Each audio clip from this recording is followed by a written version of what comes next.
काबिलियत की पहचान। इसी जंगल में एक बहुत बड़ा तालाब था। तालाब के पास एक बगीचा था जिसमें अनेक प्रकार के पेड़ पौधे लगे थे। दूर दूर से लोग आते और बागीचे की तारीफ करते। गुलाब के पेड़ पे लगा हुआ पत्ता लोगों को रोज आते जाते और फूलों की तारीफ करता और देखता। उससे लगता है कि कोई उसकी तारीफ करेगा। पर जब काफी दिन बीत जाने के बाद किसी ने उसकी तारीफ नहीं की तो वो काफी हीन महसूस करने लगा। उसके अंदर तरह तरह के विचार आने लगे। सभी लोग गुलाब और अन्य फूलों की तारीफ करते नहीं थकते, पर मुझे कोई देखता ही नहीं। शायद मेरा जीवन किसी काम का नहीं। कहाँ है खूबसूरत फूल और कहाँ मैं। और वैसे विचार सोचकर पत्ता काफी उदास रहने लगा।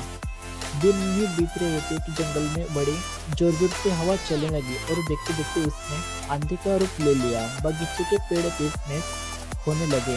देखते देखते सभी फूल जमीन पर गिरकर निढाल हो गए। पत्ता भी अपनी शाखा से अलग हो गया और उड़ते उड़ते तालाब में जा गिरा।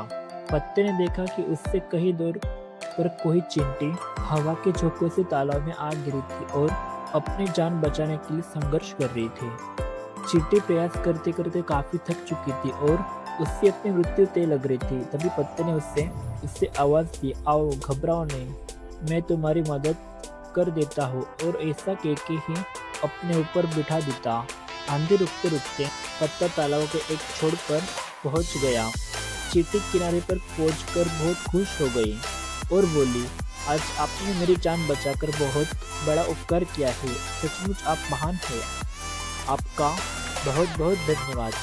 कुछ सुनकर पत्ता बहुत भावुक हो गया और बोला, धन्यवाद तो मुझे तुमसे करना चाहिए क्योंकि तुम्हारी वजह से आज पहली बार मेरा सामना मेरी काबिलियत से हुआ जिससे मैं आज तक अनजान था। आज तक मैंने जीवन के मकसद और ताकत की पहचान पाया हूँ।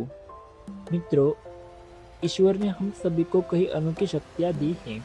कई बार हम खुद अपनी काबिलियत से अनजान होते हैं और समय के आने के बाद हमें इसका पता चलता है। इसके बाद कुछ समझना चाहिए। किसी काम में असफल होने का मतलब हमेशा अयोग्य नहीं।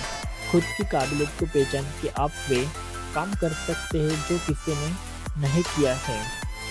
ऐसे मोटिवेशनल स्टोरीज सुनने के लिए वीडियो को लाइक कीजिए, शेयर कीजिए और चैनल को सब्सक्राइब कीजिए।